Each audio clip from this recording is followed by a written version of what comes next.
Assalamualaikum warahmatullahi wabarakatuh. Alhamdulillahi rabbil alamin, allazi arsala rasulahu bil huda wa dinil haqq liyuzhirahu ala dini kullihi wa kafa billahi shahida. Ashhadu an la ilaha illallah wahdahu la syarika lah wa ashhadu anna Muhammadan abduhu wa rasuluh. Amma ba'du. Alhamdulillah, puja dan puji hanya milik Allah Subhanahu wa taala. Kita bersyukur kepadanya atas segala nikmat, atas segala karunia dan rahmatnya yang selalu dilimpahkan kepada kita, sehingga jika kita menghitung-hitungnya kita tidak akan mampu. Wa in ta'uddu ni'matallahi la tuhsuha. Kemudian kita memperbanyak syukur agar Allah Ta'ala selalu menambahkan nikmatnya untuk kita. Allah berfirman, la in syakartum la azidannakum wa la in kafartum inna azabi lasyadid. Jika kalian bersyukur kepadaku, maka akan aku tambah nikmat kepada kalian. Jika kalian kufur, tidak mau bersyukur, maka sungguh azabku sangat pedih. Kemudian salawat serta salam semoga selalu tercurahkan untuk junjungan kita Nabi Muhammad sallallahu alaihi wasallam dengan mengucapkan Allahumma sholli wa sallim wa barik ala Muhammadin wa ala alihi wa ashabihi ajma'in wa man tabi'ahum bi ihsan ila yaumiddin. Mudah-mudahan selawat kita bersambung kepada keluarga Nabi, kepada para sahabat Nabi, dan juga kepada kita umatnya dan seluruh umat Nabi sampai hari kiamat yang mengikuti tuntunannya. Bapak Ibu kaum muslimin, kaum muslimat, jamaah salat subuh yang dimuliakan Allah Subhanahu wa taala. Kematian pasti akan mendatangi kita setiap manusia. Proses tercabutnya nyawa manusia akan diawali dengan detik-detik yang sangat menegangkan dan menyakitkan. Peristiwa ini dikenal dengan sakaratul maut. Di dalam hadis dari Syaddad bin Aus radhiyallahu anhu, dia berkata, kematian adalah kengerian yang paling dahsyat di dunia dan akhirat bagi orang yang beriman kepada Allah Subhanahu wa taala. Kematian lebih menyakitkan dari goresan gergaji, sayatan gunting, panasnya air mendidih di bejana. Seandainya ada mayit yang dibangkitkan, kemudian dia menceritakan kepada penduduk dunia tentang sakitnya kematian, niscaya penghuni dunia ini tidak akan nyaman hidup di dunia dan tidak akan nyenyak di dalam tidurnya.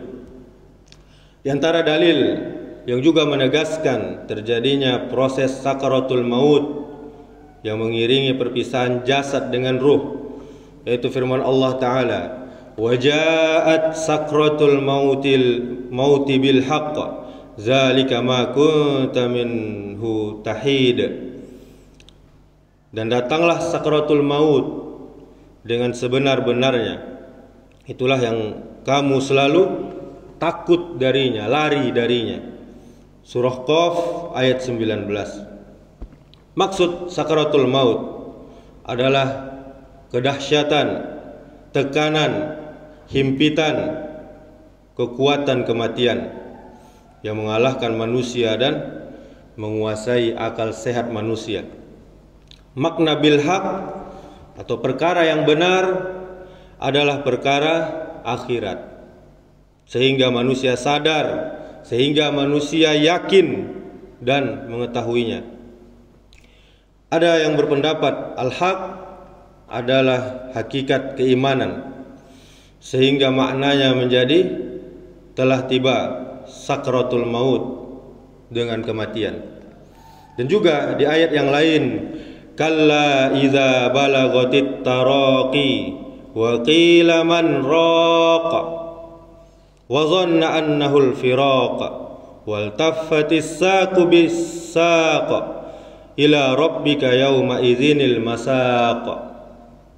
Surah Al-Qiyamah ayat 26 sampai 30, yang artinya sekali-kali jangan apabila nafas seseorang telah mendesak sampai kerongkongannya dan dikatakan kepadanya siapakah yang dapat menyembuhkan, dan dia yakin bahwa sesungguhnya itulah waktu perpisahan, dan bertaut betis kiri dengan betis kanan, dan kepada Rabbmu lah Allah Ta'ala pada hari itu kamu akan dihalau. Syekh As-Sa'di menjelaskan, Allah mengingatkan kepada kita para hambanya dengan keadaan orang yang akan tercabut nyawanya, bahwa ketika ruh sampai pada taraqi, yaitu tulang-tulang yang meliputi ujung leher, yaitu kerongkongan, maka pada saat itulah penderitaan mulai sangat berat. Dia mencari segala sarana yang dianggap menyebabkan kesembuhan dan kenyamanan. Karena itu Allah Ta'ala berfirman, dan dikatakan kepadanya ayat selanjutnya ini, siapakah yang akan menyembuhkan? Artinya siapa yang akan meruqyahnya, dari kata ruqyah.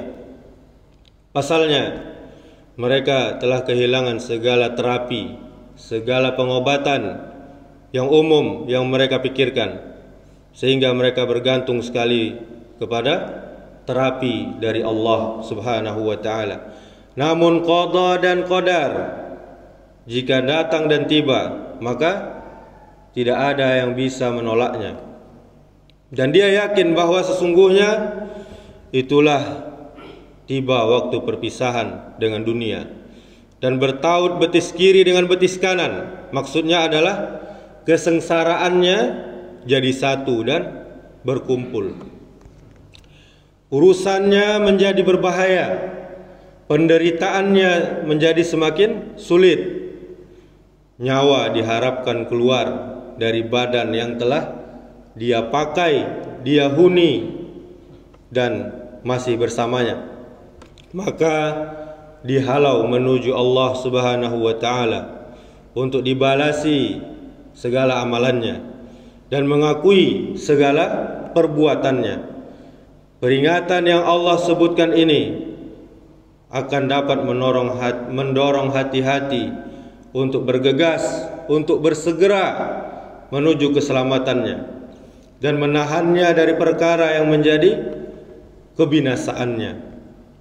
Tetapi orang yang menantang, orang yang tidak menyukainya, orang yang tidak mendapat manfaat dari ayat-ayat Allah, senantiasa dia berbuat kesesatan dan kekufuran, kemudian penentangan. Sedangkan beberapa hadis Nabi sallallahu alaihi wasallam yang menguatkan fenomena sakaratul maut, riwayat Imam Bukhari dari Aisyah radhiyallahu anha, dia bercerita menjelang ajal menjemput Nabi sallallahu alaihi wasallam, bahwa di hadapan Rasulullah sallallahu alaihi wasallam ada satu bejana kecil dari kulit yang isinya air. Beliau memasukkan tangannya ke dalamnya dan membasuh muka dengannya seraya berkata, la ilaha illallah. Aisyah mentalkinkan Rasulullah sallallahu alaihi wasallam, sesungguhnya kematian memiliki sakaratul maut, dan beliau menegakkan tangannya dan berkata, menuju Rafiqil A'la, sampai akhirnya nyawa beliau tercabut dan tangannya melemas.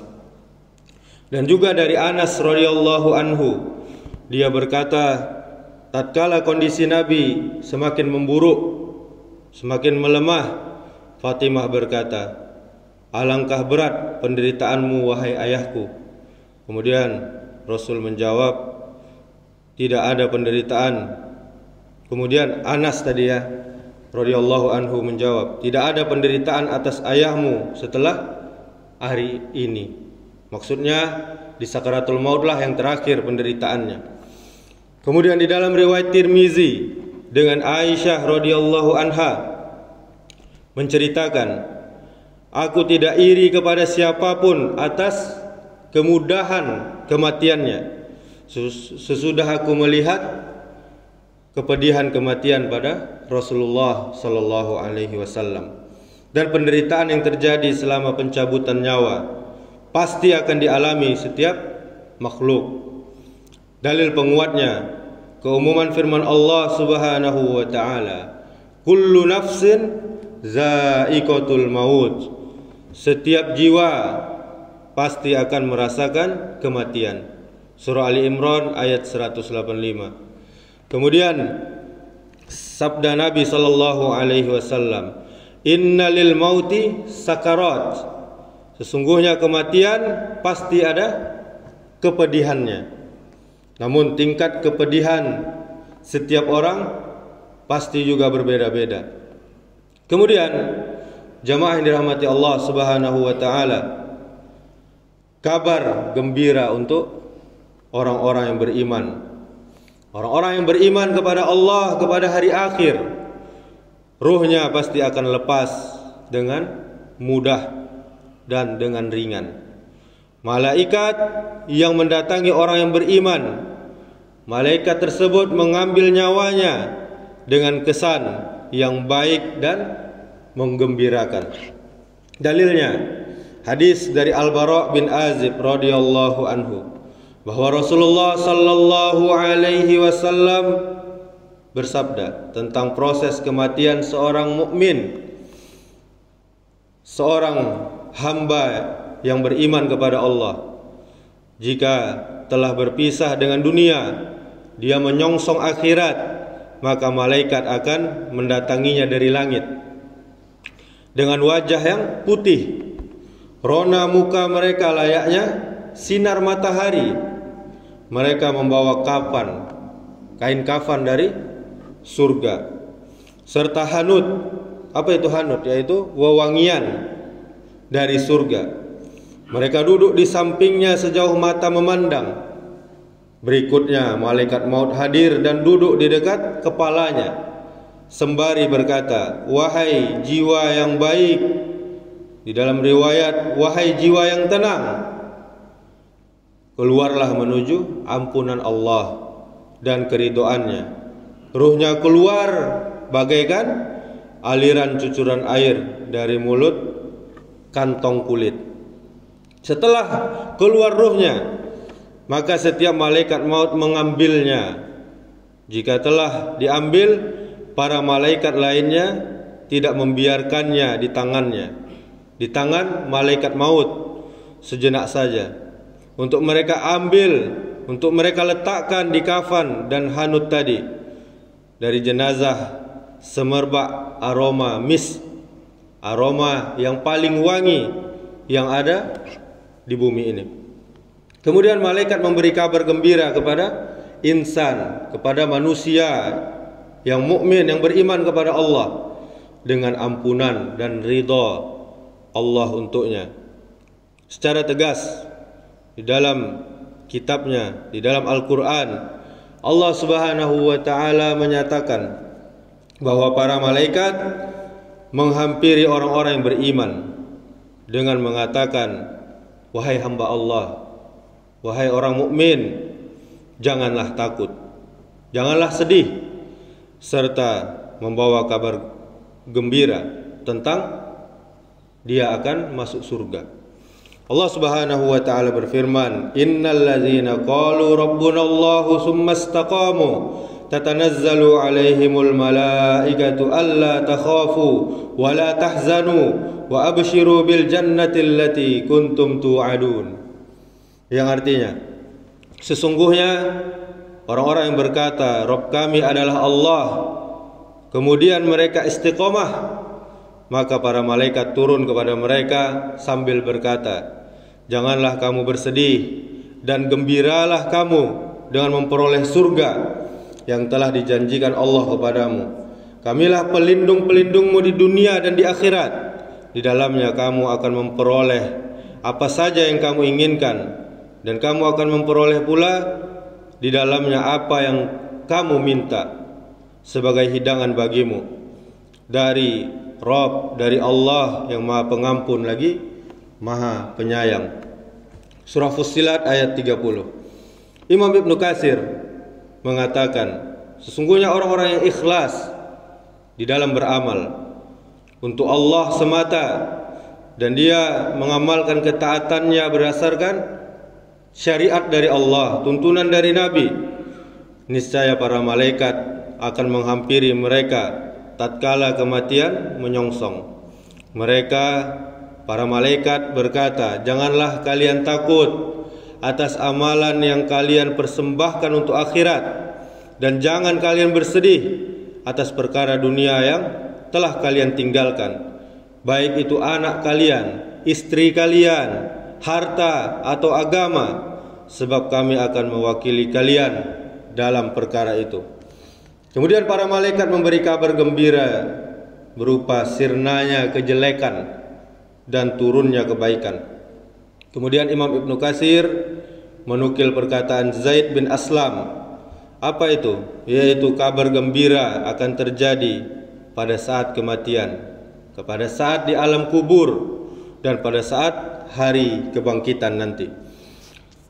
Dan mengomentarinya dengan tafsiran ini menghimpun seluruh tafsiran, sebuah tafsiran yang sangat bagus, dan memang demikian kenyataannya. Firman Allah Subhanahu wa taala, kamilah pelindung-pelindungmu di dunia dan di akhirat. Maksudnya adalah para malaikat. Para malaikat berkata kepada orang-orang yang beriman ketika akan tercabut nyawanya, kami adalah kawan-kawan kalian di dunia, dengan meluruskan, memberi kemudahan, dan menjaga kalian atas perintah Allah Rabbul Alamin. Demikian juga kami bersama kalian di akhirat dengan menenangkan kalian dari keterasingan di alam kubur, di tiupan sangkakala, dan kami akan mengamankan kalian pada hari kebangkitan, penghimpunan, dan kami akan membalasi kalian dengan siratal mustaqim dan mengantarkan kalian menuju nikmat yang kekal abadi, yaitu surga. Kemudian di dalam ayat yang lain Allah mengabarkan kondisi kematian orang yang beriman dalam keadaan baik. Alladzina tatawaffahumul malaikatu tayyibina yaquluna salamun alaikum udkhulul jannata bima kuntum ta'malun. Yaitu orang-orang yang diwafatkan dalam keadaan baik oleh para malaikat dengan mengatakan kepada mereka, salamun alaikum, keselamatan, kesejahteraan bagimu, masuklah ke dalam surga disebabkan apa yang telah kalian kerjakan. Surah An-Nahl ayat 32. Kemudian di dalam ayat ini Allah Subhanahu wa taala menyebutkan bahwa orang yang bertakwa, dia melaksanakan perintah Allah, dia menjauhi larangan Allah, kemudian dia diwafatkan para malaikat dengan mencabut nyawa-nyawanya dalam keadaan thayyib, keadaan baik, yakni bersih dari kesyirikan dan kemaksiatan. Kemudian juga menurut tafsiran yang paling sahih juga memberi kabar gembira berupa surga dan menyambangi mereka dengan salam. Bapak Ibu kaum muslimin, kaum muslimat, jamaah salat subuh yang dirahmati Allah Subhanahu wa taala.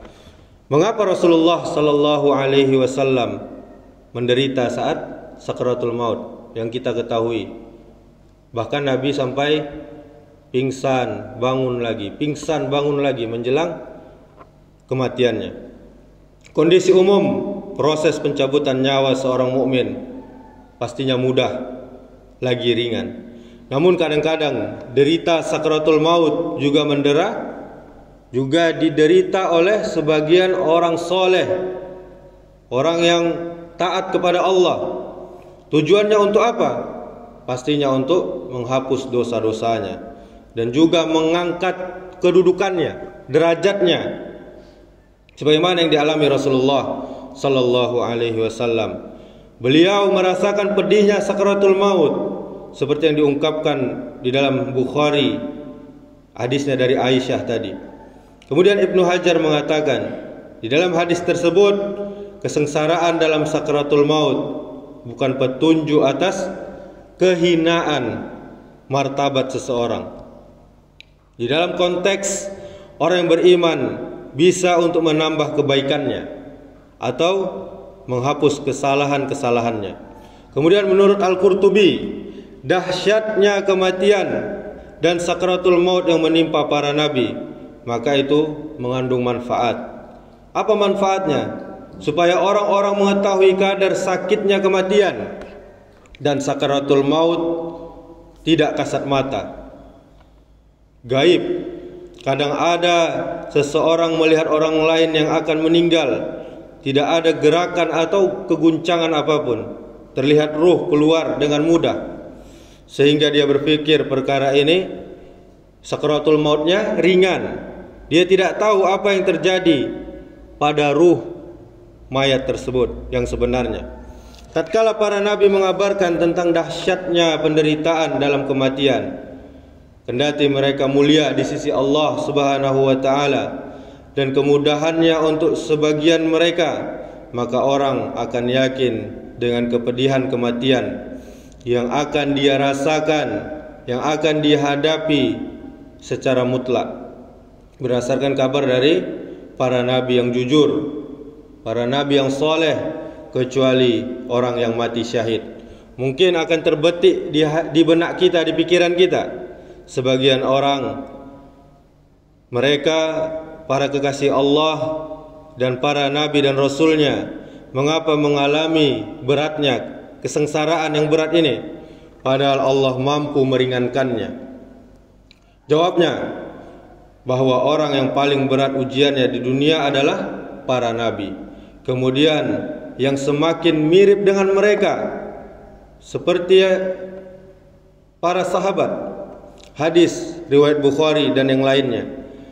Allah ingin menguji mereka untuk melengkapi keutamaan dan peningkatan derajat mereka di sisi Allah Subhanahu wa taala.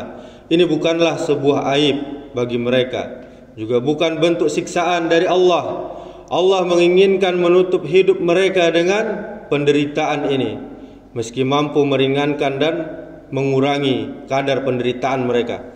Mereka dengan tujuan mengangkat kedudukannya dan memperbesar pahala-pahalanya sebelum mereka meninggal dunia.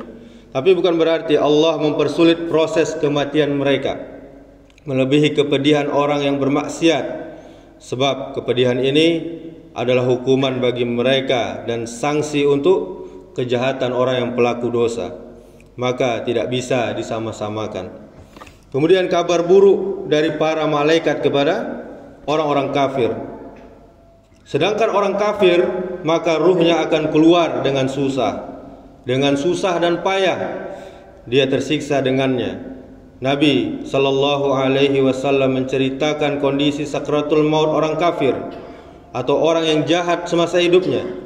Sesungguhnya hamba yang kafir, dalam riwayat lain hamba yang jahat, jika akan telah berpisah dengan dunia, menyongsong akhirat, maka malaikat-malaikat yang kasar dari langit dengan wajah yang buruk rupa, dengan membawa kain kafan dari neraka, mereka duduk sepanjang mata memandang.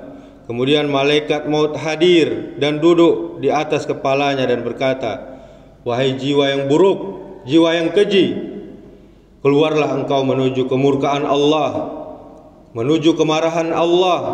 Maka malaikat mencabut ruhnya layaknya mencabut safut atau penggerek yang banyak mata besinya dari bulu wol yang basah. Al-Quran telah menjelaskan bahwa para malaikat akan memberi kabar buruk kepada orang-orang kafir dengan siksa. Demikianlah Bapak Ibu kaum muslimin, kaum muslimat, jamaah subuh yang dirahmati Allah Subhanahu wa taala. Kita harus persiapkan diri kita dari sekarang, perbekalan menuju akhir yang baik, dengan tetap memohon agar kita semua diwafatkan dalam keadaan memegang agama Allah Subhanahu wa taala. Subhanakallahumma wa bihamdika asyhadu an la ilaha illa anta astaghfiruka wa atubu ilaik. Wassalamualaikum warahmatullahi wabarakatuh.